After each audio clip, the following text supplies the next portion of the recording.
Compare చేసుకున్నట్టయితే ఈ compatibility తోటి ఈ రెండింటికి మధ్యన డిఫరెన్స్ ఏంటి అసలు?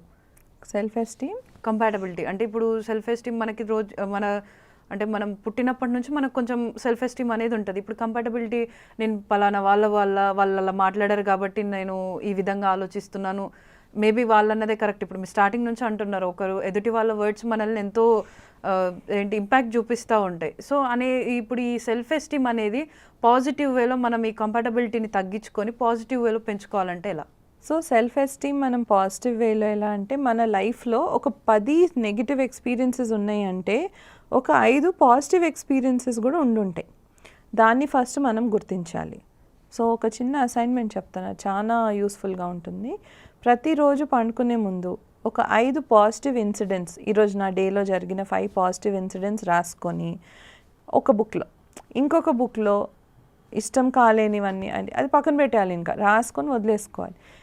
ఇది పాజిటివ్ది రాసుకున్నారు చూడండి, ప్రతిరోజు కొత్త 5 రాసి ఆ 10 మొత్తం చదవాలి.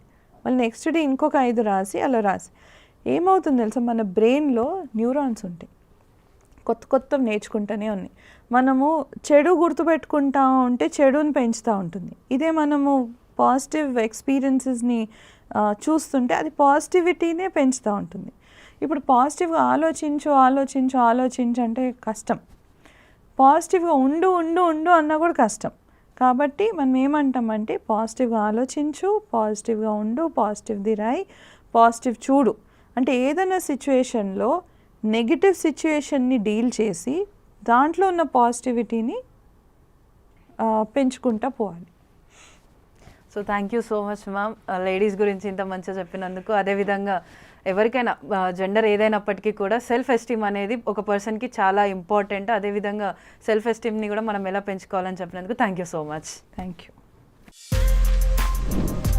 For more videos like this, subscribe Big TV channel.